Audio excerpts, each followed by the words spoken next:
With all the conversation about Undercover, the album lately, we finally got, I think we solved a mystery, because for the longest time, people were talking about the bass playing on the song Undercover of the Night. And Robbie Shakespeare had always been the name mentioned as the lead person. But after several listens and stuff, we all kind of realized that there was something else going on. And Scott, I think you have finally cracked the code of what's going on that song when it comes to the bass parts, right? Yeah. On the question of whether it's Robbie Shakespeare or Bill Wyman playing bass on Undercover of the Night, the answer is yes. They're both on it. And you just need to tell your brain to tell your ears.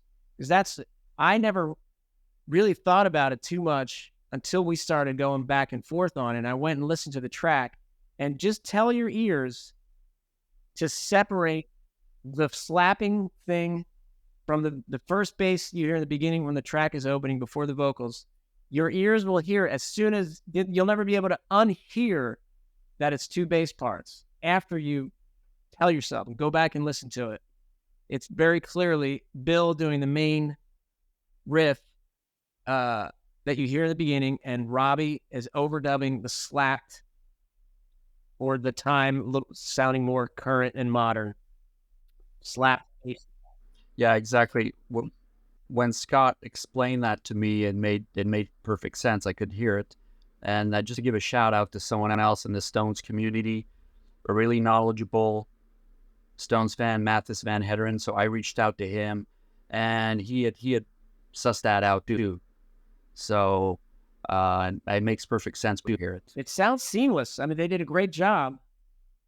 I think Sly and Robbie came in later. Like the early sessions for Undercover were in Paris in December '82, and then I think they went back to Paris, but they went to the Bahamas too in February '83. That sort of period, and that's when Sly and Robbie were there, and added on "Feel On Baby" as well. So, and I don't know if so. And Undercover of the Night was worked on. Oh, so Bill was there too. Undercover of the Night was not recorded during the December sessions. It was one of the later songs, along with "Feel On Baby," that was where I think the basic tracks were recorded in later on in the sessions. And I was listening to some of the outtakes yesterday, and correct me if I'm wrong, if anyone who's always known this, because I didn't know that Keith ever played on a whammy guitar, or had a guitar that had a whammy bar.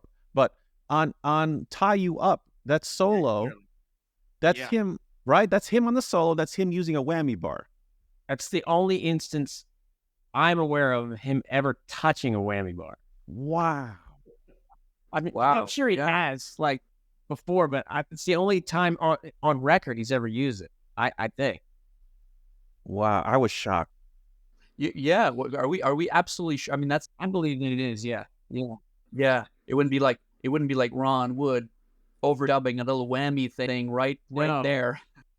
It's kind of, there's another, Tumbling Dice has a guitar solo that is Keith, and then Mick Taylor comes in at the very tail end with a slide, and it sounds like one solo, but again, if you tell your ears, it's two parts kind of pasted together.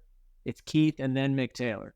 That's what's so great about the Stones. I mean, in terms of how they record as well, all these different little guitars, tracks coming in and mixing in, weaving, as Keith would say. And that's actually happening also on Angry.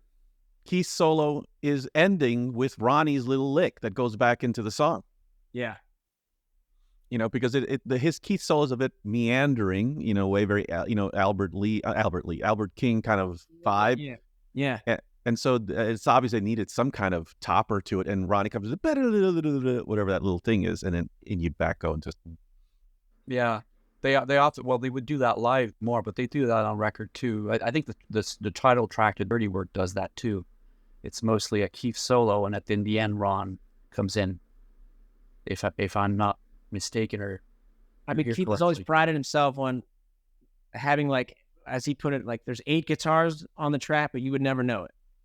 So there's a real art to having that many parts into a song, but it not sounding cluttered and busy. I mean, the mix down is very critical to making that all work. And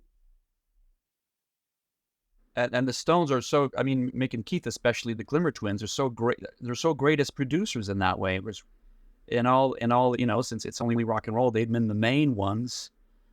They're masters of creating musical space that Do you way. remember in the movie Gimme Shelter when they're listening to playbacks of what would become yayas?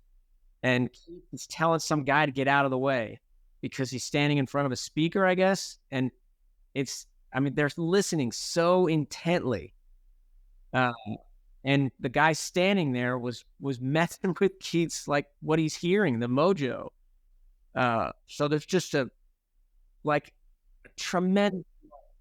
Yeah, they're underrated as musicians and as the craft of record making. Yeah.